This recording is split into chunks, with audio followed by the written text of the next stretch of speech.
Lalu kita masuk ke outline yang selanjutnya, yaitu penamaan batuan sedimen karbonat. Nah, untuk penamaan ini menggunakan beberapa klasifikasi. Yang pertama ada klasifikasi menurut Grabau, lalu ada klasifikasi menurut Volk, klasifikasi menurut Dunham, dan klasifikasi menurut Emery Cloven. Untuk klasifikasi Grabau tahun 1904 ini didasarkan pada ukuran dan tekstur. Nah, pada klasifikasi ini batu sedimen karbonat dapat dibagi menjadi 5. Yang pertama ada kalsirudit. Kalsirudit ini apabila ukuran butirnya lebih dari 2 mm atau lebih besar dari ukuran pasir. Lalu ada kalkarenit apabila ukuran butirnya sama dengan ukuran pasir. Lalu ada kalsilutit apabila ukuran butirnya itu lebih kecil dari ukuran pasir. Kemudian ada kalsipulverit. Nah, untuk kalsipulverit itu berupa batuan kristalin yang terbentuk dari hasil presipitasi kimiawi. Lalu yang terakhir ada batu gamping organik apabila terbentuk secara in situ dari hasil pertumbuhan organisme. Misalnya batuan terumbu atau stromatolit. Lalu kita masuk ke klasifikasi Volk tahun 1959. Klasifikasi ini dapat terbagi lagi menjadi 3, yaitu yang pertama berdasarkan perbandingan komponen penyusun, yang kedua berdasarkan tekstur pengendapan, dan yang ketiga berdasarkan ukuran butir serta kristal penyusunnya. Kita masuk yang pertama dulu berdasarkan komponen penyusun. Untuk komponen penyusun yang dimaksud adalah alocem, mikrit, dan sparit. Nah, untuk klasifikasi ini, Volk membagi batu gamping jadi 4 famili, yaitu batu gamping tipe 1, 2, 3, dan 4. Untuk batu gamping tipe 1 dan 2, ini disebut sebagai allochemical rock, dengan kandungan alocem lebih dari 10%. Perlu digarisbawahi untuk membedakan antara alocem dan mikrit itu menggunakan batas ukuran 4 mikron atau berukuran lempung. Nah, untuk batu gamping tipe 1, dia tersusun atas sparsmen, kemudian analog juga dengan batu pasir atau konglomerat dengan sortasi baik yang terbentuk pada high energy zone. Kemudian yang batu gamping tipe 2, dia analog dengan batu pasir lempungan atau konglomerat lempungan yang terbentuk pada low energy zone serta banyak tersusun atas mikrit matrix. Untuk tipe 1 dan 2 ini mudahnya kalau tipe 1 dia dari sparit atau sparsman, dan kalau untuk tipe 2 dia dari mikrit dengan kandungan alocem yang mendominasi. Nah, nanti untuk penamaannya sendiri dibagi berdasarkan tipe alocemnya. Apakah dia tersusun atas intraklas, ooid, fosil, atau pelet. Nah, kemudian kita masuk ke batu gamping tipe ketiga yang disebut sebagai orthochemical rock. Orthochemical rock ini apabila dia banyak tersusun atas matriks. Jadi untuk kandungan alocemnya itu sedikit, hanya kurang dari 10%, dan dia analog dengan batu lempung yang terbentuk pada kondisi tenang seperti lagun.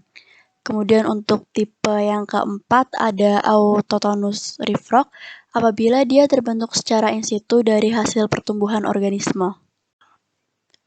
Lalu kita masuk ke klasifikasi Volk berdasarkan tekstur pengendapannya. Nah, untuk klasifikasi ini dilihat dulu dari kandungan orthochemnya. Jadi apakah orthochemnya itu berupa mikrit atau berupa sparit. Apabila dia dominan mikrit atau lebih dari 2/3-nya itu berupa mikrit, kita menggunakan sisi yang kiri. Setelah itu, kita lihat juga persen dari alocemnya. Apakah dia 0-1%, 1-10, 10-50, atau lebih dari 50%. Nah, setelah menentukan persen dari alocemnya, kita bisa dapat textural name, serta dia analog dengan batuan sedimen apa. Lalu apabila kandungan antara mikrit dan sparitnya itu hampir sama, maka kita gunakan yang bagian tengah atau yang subequal ini dengan textural name Purley West Biosparit. Nah, apabila sparitnya itu yang dominan, maka kita gunakan sisi sebelah kanan Dan ini lalu membedakannya itu berdasarkan sortasinya.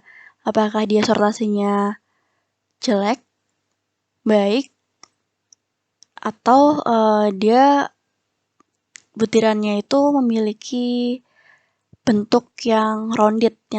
Lalu kita masuk klasifikasi menurut Vogt berdasarkan ukuran butir dan kristal penyusun. Nah, untuk klasifikasi yang ini, Vogt secara garis besar membagi batu gamping menjadi dua. Yang pertama, hasil dari transportasi. Yang kedua, batu gamping autogenik atau yang terbentuk secara in situ. Nah, nanti untuk penamaannya itu dilihat berdasarkan ukuran butirnya yang dapat dilihat pada tabel berikut. Nah, berdasarkan ukuran butir penyusun itu nanti bisa didapatkan nama batuan sedimen karbonatnya. Lalu kita masuk ke klasifikasi menurut Dunham tahun 1962.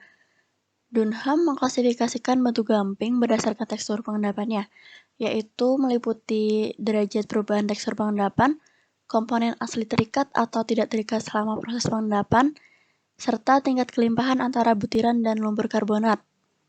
Nah, untuk batas ukuran butir yang digunakan adalah 20 mikron atau nano kasar. Jadi batas ukuran itu digunakan untuk membedakan antara alocem dan juga lumpur karbonat. Untuk klasifikasi ini, Dunham secara garis besar membedakan tekstur batuan sedimen karbonat menjadi dua. Yang pertama apabila dia masih terlihat tekstur pengendapannya, dan yang kedua apabila dia tidak terlihat tekstur pengendapan atau dia berupa kristalin. Nah, pembagian menurut klasifikasi ini terbagi menjadi 6 batuan. Yang pertama apabila dia tekstur pengendapannya tidak terlihat berarti dia disebut sebagai batuan kristalin karbonat. Kemudian apabila tekstur pengendapannya itu terlihat, dia masih terbagi lagi menjadi 5. Yang pertama ada bondstone. Jadi apabila hubungan antar komponennya itu tertutup dan rapat. Kemudian ada grindstone. Apabila hubungan antar komponennya itu terbuka, jadi dia grain supported, tapi dia tidak ada kandungan lumpur atau lack of mud-nya itu. Kemudian ada packstone. Apabila dia grain supported, dia banyak tersusun atas alocem dan dia sedikit memiliki lumpur karbonat. Lalu ada waxstone. Apabila dia sudah didominasi oleh lumpur karbonat, tetapi kandungan dari fragmen atau alocemnya itu masih cukup banyak. Masih ada kandungan alocem lebih dari 10%. Sedangkan untuk mudstone ini apabila dia banyak didominasi oleh lumpur karbonat dan kandungan fragmennya itu sangat sedikit atau bahkan tidak ada fragmen. Jadi sekitar kurang dari 10%. Lalu ada klasifikasi menurut Embry Cloven tahun 1971. Jadi untuk klasifikasi ini merupakan pengembangan dari klasifikasi Dunham. Untuk klasifikasi ini melakukan perincian pada pembagian batu gamping autoton dan batu gamping allotonnya. Batu gamping autoton sendiri merupakan batu gamping yang komponen penyusunnya itu berasal dari organisme yang saling mengikat selama pengendapan. Kalau di klasifikasi Dunham, batu gamping autoton ini hanya disebut sebagai bondstone. Tetapi pada klasifikasi Embry Cloven, batu gamping autoton ini dibagi menjadi 3, yaitu bevelstone, bindstone, dan framestone. Bevelstone apabila tersusun oleh biota berbentuk bercabang, bindstone apabila tersusun oleh biota berbentuk lempengan atau yang mengerak, dan bevelstone apabila tersusun atas biota yang berbentuk kubah. Lalu untuk batu gamping alloton atau yang komponennya berasal dari fragmentasi mekanik yang kemudian tertransport dan terendapkan, itu terbagi menjadi 6. Nah, kalau di Dunham kan tadinya dia hanya dibagi menjadi 4, yaitu mudstone, waxstone, packstone, dan grindstone. Tetapi di klasifikasi Embry Cloven ini ditambahkan juga kelompok floatstone dan rutstone apabila terdapat komponen yang memiliki ukuran butir itu lebih dari 2 cm atau 3 cm dengan persentasenya itu lebih dari 10%. Jadi nanti ada tambahan lagi, floatstone apabila dia matrix supported dan thruststone apabila dia grain supported. Untuk outline selanjutnya ada faktor pembentukan karbonat. Secara umum, pertumbuhan dan akumulasi sedimen karbonat maksimum pada lingkungan yang memiliki perairan jernih, hangat, kedalaman yang cukup, dan kadar garam yang cukup pula. Yang pertama, perairannya jernih. Jadi perairan jernih yang dimaksud itu masih dapat ditembus sinar matahari, serta tidak terlalu banyak sedimen plastik darat dan makanan cukup. Kenapa harus seperti ini? Karena untuk karbonat sendiri kan dipengaruhi oleh organisme, sedangkan organisme yang ada di dalam laut, yang di dalam perairan itu membutuhkan sinar matahari untuk melakukan fotosintesis. Apabila dia terlalu banyak sedimen plastik, maka sinar matahari akan susah untuk menembus, sehingga proses fotosintesis pun akan terpengaruh seperti itu. Kemudian hangat, jadi tidak terlalu panas dan tidak terlalu dingin, karena organisme itu memiliki suhu ideal sendiri untuk dapat hidup dan berkembang dengan baik. Kemudian kedalaman yang cukup, jadi tidak terlalu dangkal dan tidak terlalu dalam. Dan kadar garam yang cukup juga, tidak terlalu tawar dan tidak terlalu asin. Lalu faktor pembentukan karbonat. Jadi pembentukan karbonat itu dipengaruhi oleh beberapa faktor. Yang pertama ada garis lintang dan iklim, kemudian penetrasi sinar matahari, temperatur dan salinitas, tektonik, serta sirkulasi air dan oksigen. Faktor yang pertama ada garis lintang dan iklim. Jadi garis lintang dan iklim ini akan mempengaruhi kelimpahan dan pembentukan karbonat yang terbentuk. Pada gambar di sebelah kanan dapat dilihat batas biogeografi garis lintang dalam pembentukan karbonat menurut Skovin tahun 1987. Jadi untuk pembentukan karbonat sendiri akan efektif pada iklim tropis hingga subtropis, pada lintang 0 derajat hingga 40 atau 50 derajat. Pada gambar tersebut dapat dilihat bahwa organisme moluska, briozoa, dan brachiopoda pada lintang rendah itu akan jarang dijumpai. Namun, menuju ke lintang yang lebih tinggi, ketiga organisme tersebut akan semakin sering dijumpai dan akan melimpah. Sedangkan untuk organisme koral dan halimeda akan banyak dijumpai dan melimpah pada lintang rendah. Sedangkan semakin menuju ke lintang tinggi, akan semakin jarang dijumpai.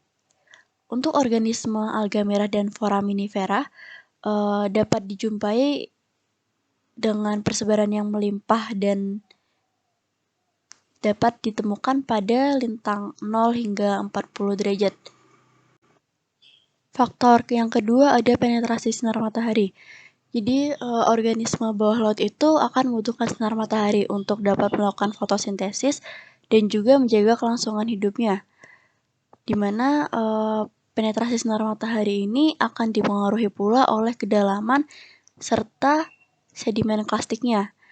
Apabila kedalaman semakin bertambah dan kandungan sedimen plastiknya itu semakin banyak, maka matahari itu akan semakin susah untuk menjangkau dasar perairan. Faktor yang kedua ada penetrasi sinar matahari. Jadi organisme bawah laut itu akan membutuhkan sinar matahari untuk dapat melakukan fotosintesis dan juga menjaga kelangsungan hidupnya. Di mana penetrasi sinar matahari ini akan dipengaruhi pula oleh kedalaman serta sedimen plastiknya. Apabila kedalaman semakin bertambah dan kandungan sedimen plastiknya itu semakin banyak, maka matahari itu akan semakin susah untuk menjangkau dasar perairan. Faktor yang selanjutnya ada tektonik.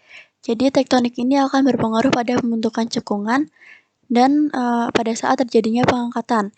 Nah, seperti yang kita tahu untuk pembentukan batuan sedimen, baik karbonat atau bukan, itu akan membutuhkan suatu cekungan sebagai tempat pengendapannya. Kemudian untuk tektonik ini juga akan berpengaruh pada saat pertumbuhan karbonat itu sendiri, di mana untuk pembentukan dan pertumbuhan karbonat membutuhkan dasar yang relatif datar dan juga stabil. Nah, adanya proses tektonisme yang berlangsung selama pertumbuhan karbonat otomatis akan mengganggu proses pertumbuhan tersebut. Faktor yang berikutnya ada sirkulasi air dan oksigen. Kadar oksigen yang terlarut di perairan itu akan bervariasi, tergantung pada suhu, salinitas, turbulensi, dan tekanan atmosfer. Nah, untuk sumber oksigen terlarut sendiri dapat berasal dari difusi oksigen yang terdapat di atmosfer ataupun akibat aktivitas fotosintesis oleh tumbuhan air. Nah, pada gambar di sebelah kanan itu dapat dilihat bahwa kedalaman juga mempengaruhi kandungan oksigen, di mana semakin besarnya kedalaman, kadar oksigen itu akan semakin berkurang akibat berkurangnya fotosintesis. Nah, berkurangnya fotosintesis itu diakibatkan oleh terbatasnya cahaya. Lalu kita masuk ke outline yang selanjutnya, yaitu fasies terumbu. Di sini ada fasies terumbu menurut Pomar tahun 2004. Nah, untuk fasies terumbu menurut Pomar ini dibagi menjadi back reef lagoon, reef core, forereef, dan juga off-reef open shelf. Nah, untuk lingkungan pembentukan endapan karbonat akan mempengaruhi organisme karbonat yang nantinya akan menjadi penyusun, serta jenis batuan karbonat yang terbentuk. Nah, untuk penjelasannya dapat dilihat pada gambar berikut. Kemudian di sini juga ada fasies terumbu menurut Nicole tahun 2009, di mana untuk fasiesnya sendiri terbagi menjadi lagoon, sand apron, back reef, reef crest, reef front, dan juga forereef. Untuk lagoon sendiri dicirikan oleh pegstone dan waxstone. Untuk sand apron dicirikan oleh rudstone dan greenstone. Back reef dicirikan oleh bevelstone dan floatstone. Reef crest dicirikan oleh pinestone. Lalu untuk reef crown sendiri dicirikan oleh bevelstone, brimstone, dan framestone, di mana untuk batuan karbonat yang terbentuk itu juga dipengaruhi oleh slope-nya. Kemudian ada forereef yang banyak membentuk rudstone dan greenstone. Kemudian ada fasies terumbu menurut James tahun 1979. Nah, James ini membagi fasies terumbu masa kini secara fisiografis menjadi 3 macam. Yang pertama ada fasies depan terumbu atau forereef fasies. Kedua ada fasies inti terumbu atau reef core fasies. Dan yang ketiga ada fasies belakang terumbu atau back reef fasies. Untuk fasies inti terumbu atau reef core fasies ini akan dibagi lagi menjadi 4 subfasies, yaitu fasies puncak terumbu atau reef crest, subfasies dataran terumbu atau reef flat, subfasies terumbu depan atau reef front, dan subfasies terumbu belakang atau back reef. Untuk fasies depan terumbu atau forereef, litologi yang ditemukan akan berupa greenstone dan rudstone. Nah, fasies ini memiliki lingkungan dengan kedalaman lebih dari 30 meter dan lereng sekitar 45 hingga 60 derajat. Semakin jauh dari inti terumbu atau semakin ke arah laut, litologi akan berubah menjadi pegstone, waxstone, dan mudstone. Kemudian untuk fasies inti terumbu atau reef core fasies. Nah, fasies ini tersusun oleh batu gamping masif dan tidak berlapis. Lalu terbagi juga menjadi 4 subfasies, yaitu reef front, reef crest, reef flat, dan juga back reef. Pada subfasies reef front, litologinya berupa bevelstone, brimstone, dan framestone. Untuk subfasies ini termasuk dalam low hingga medium energy zone.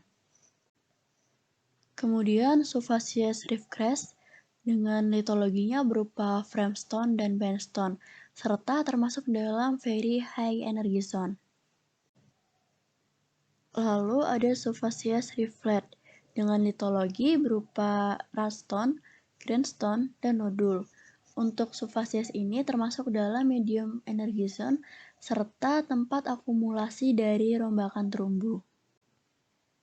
Kemudian ada subfasies yang terakhir yaitu back reef dengan litologi berupa bevelstone dan faultstone.